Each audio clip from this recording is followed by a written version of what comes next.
जय हिंद दोस्तों। हमने कल के वीडियो में बात की थी परिस्थैतिक तंत्र होता क्या है।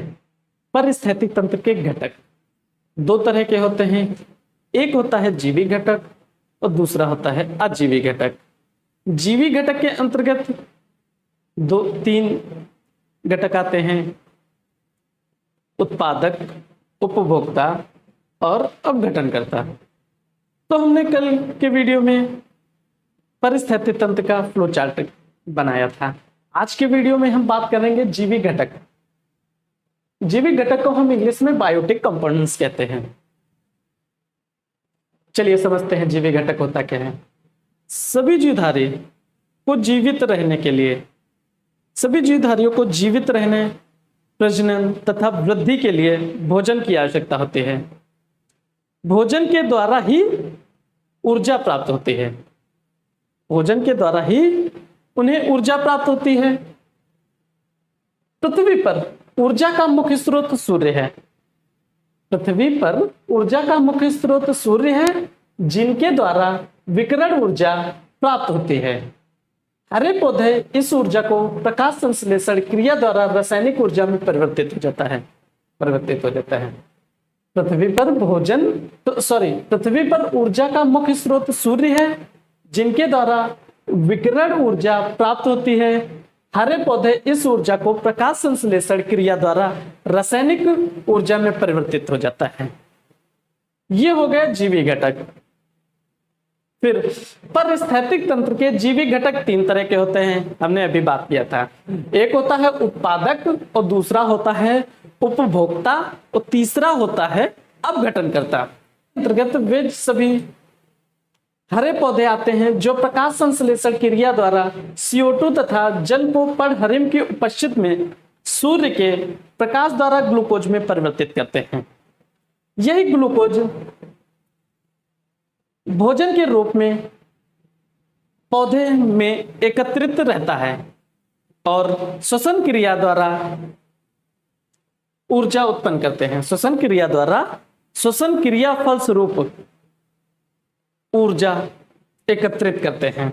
प्रकाश की क्रिया में CO2 का अपचयन तथा जल का उपचयन होता है। प्रकाश संश्लेषण की क्रिया में CO2 का अपचयन तथा जल का उपचयन होता है। फिर दूसरा है उपभोक्ता। इसके अंतर्गत वे जीवधारी आते हैं जो अपना भोजन प्राथमिक उत्पादकों एवं अन्य जीवधारियों को खाकर प्राप्त करते हैं। प्राथमिक उत्पादकों जैसे मान लेते हैं हरे शासकीय पौधे, झाड़ियां अथवा वृक्षों की पत्तियां आदि को ग्रहण करने वाले जीवधारी को शाकाहारी तथा इन शाकाहारी जीवधारियों को खाने वाले अन्य जीवधारियों को मांसाहारी कहते हैं। यह हो गया उपभोक्ता। आप इसका स्क्रीनशॉट ले लीजिए।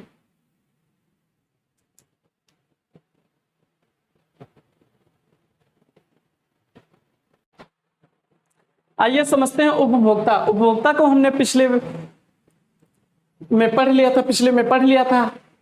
अब हमको पढ़ना है उपभोक्ता के अंतर्गत आने वाले चार उपभोक्ता होते हैं। नंबर 1 प्रथम श्रेणी के उपभोक्ता, नंबर 2 द्वितीय श्रेणी के उपभोक्ता, नंबर 3 तृतीय श्रेणी के उपभोक्ता, नंबर 4 उच्च मांसाहारी। प्रथम श्रेणी के उपभोक्ता क्या होते हैं? इसके अंतर्गत आने वाले वे सभी जीवधारी जो प्राथमिक उत्पादक अथवा हरे पौधे के द्वारा भोजन प्राप्त करते हैं, उन्हें हम प्रथम श्रेणी कहते हैं। प्रथम श्रेणी के उपभोक्ता कहते हैं। इसके अंतर्गत आने वाले उपभोक्ता गाय, भेड़, बकरी, खरगोश,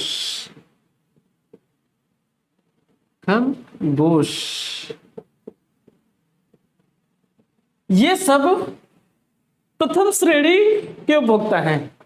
द्वितीय श्रेणी के उपभोक्ता आने वाले कौन कौन से होते हैं? मेढक हो गया, मांसाहारी मछली,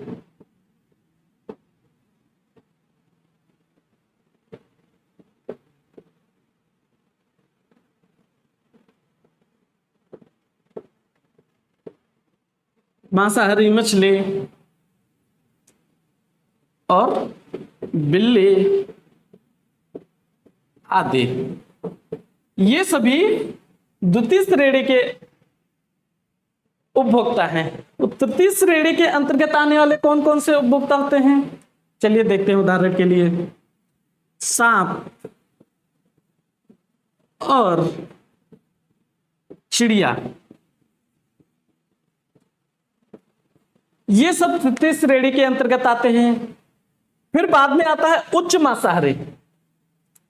उच्च मांसा के अंतर्गत कौन कौन से होते हैं, शेर, चीता, ये सभी उच्च मांसाहारी के अंतर्गत आते हैं।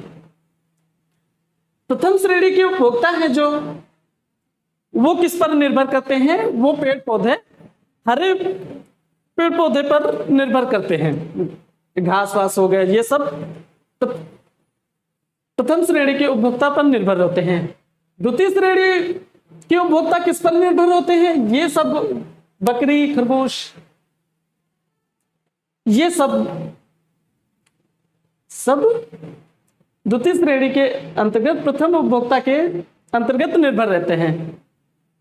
तृतीय श्रेणी के उपभोक्ता के अंतर्गत निर्भर कब रहते हैं, कौन रहते हैं, कौन रहते हैं, मेढक, मांसाहारी मछली, ये सब द्वितीय श्रेणी के उपभोक्ता पर निर्भर रहते हैं।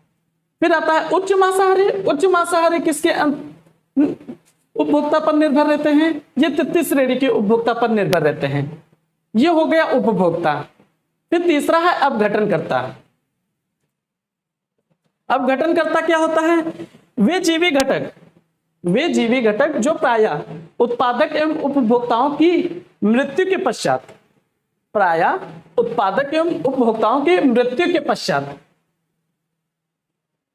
पश्चात एवं उनके शरीर का अपघटन करते हैं तथा इनसे निर्मित साधारण पदार्थों द्वारा अपना भोजन एवं ऊर्जा प्राप्त करते हैं। इस क्रिया के फलस्वरूप जटिल कार्बनिक पदार्थ टूट कर नाइट्रोजन, कार्बन डाइऑक्साइड, लवण तथा फास्फोरस, कैल्शियम आदि तत्वों में अपघटित हो जाते हैं। इन्हें हम अपघटनकर्ता कहते हैं। अपघटनकर्ता मृत पौधे एवं जंतुओं का अपघटन करके पृथ्वी को साफ करते हैं, इसलिए इन्हें प्रकृति का मेहतर भी कहा जाता है।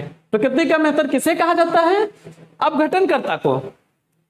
आप इसका स्क्रीनशॉट ले लीजिए।